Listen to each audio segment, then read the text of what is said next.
Thank you, Lucas. Yes, I want to know if everybody can see my screen. Yes, perfectly. Yes, perfect. All right. Yeah, thank you for having me to talk about the digital transformation at the National Assembly of Suriname. Yes, first to start, I'll talk a bit about the assembly itself.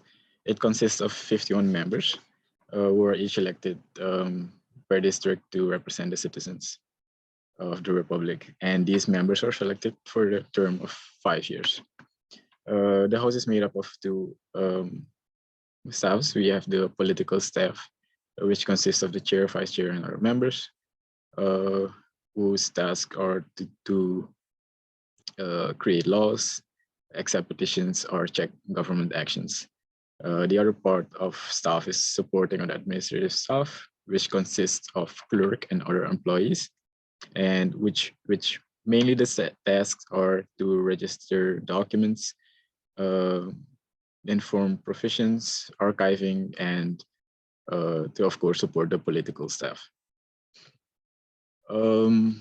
With digital transformation, you'll always have a few problems. One of many problems is the finding of old, current, and new information about upcoming legislations and meetings held or notes regarding those legislations.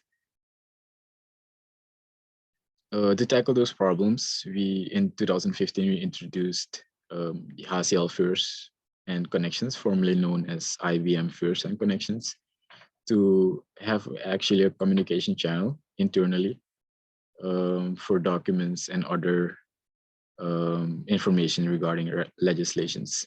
Also the internal communication regarding mail and etc. We also have other applications in place, for example, Step to HR to confirm overtime during long meetings and leave of absence. And we also have a speaker time registry to keep track of speaker times. There is an open communication policy within the Parliament where the public actually needs to know of the information of the Parliament. And there are a few different channels where that information is published, whereas our website, our Facebook page, our YouTube channel, and we also have a dedicated local TV channel where we have the DN Nationale, DN Actual for news updates regarding the Parliament or other legislation information. With automation, you'll also have a few challenges, whereas we found that in our Parliament, it is mostly the indefinite or unestablished processes and change due to minor processes that come with the change in Parliament or structure. And with that, you usually have unknown requirements for those applications. And within application development, the requirements of the application is very important. So if you don't have those processes in place, it is usually difficult to choose a correct application or tool. So our solution was to actually define the process itself, looking at how it is best implemented practically. And we then introduced the required tool to make it easier to actually go about that process. It is then further established by the management to actually accept this tool as the official tool to use. And we further come up with training and guidance for the staff to use such a tool or application. The other challenge is cybersecurity. Our biggest fear is ransomware because of the loss of data and trust, especially the trust part. And we also, with cybersecurity, we also have phishing and malware threats that can come up. And how we go about those challenges is we use encrypted data.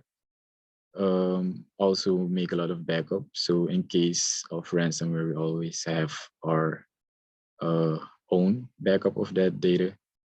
And we timely inform staff of usual threats that come up so they don't fall in those traps.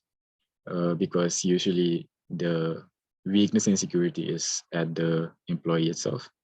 And we also have our own security parameters in place to tackle these kind of challenges. So even if an attack was taken place, there are certain parameters in place to make sure that that attack isn't successful.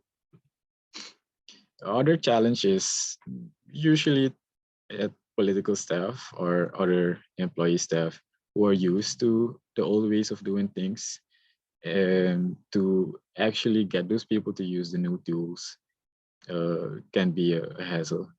But to increase transparency and participation, we need to get everybody involved.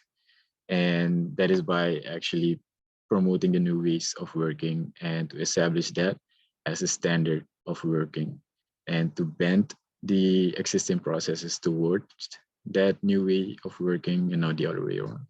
So that is how we actually tackle those challenges. For future, vision, we actually are working towards integrated systems, because the use of or having multiple systems usually comes with a scramble of data everywhere. So we want to actually make it easier to input all that data and accessible to all intended stakeholders, to make it easier for them to find all the necessary information. So for us, the future of legislative power lies in the ease of processing all legislative data and making the public data easy and accessible for everyone. Thank you. Ready for any questions?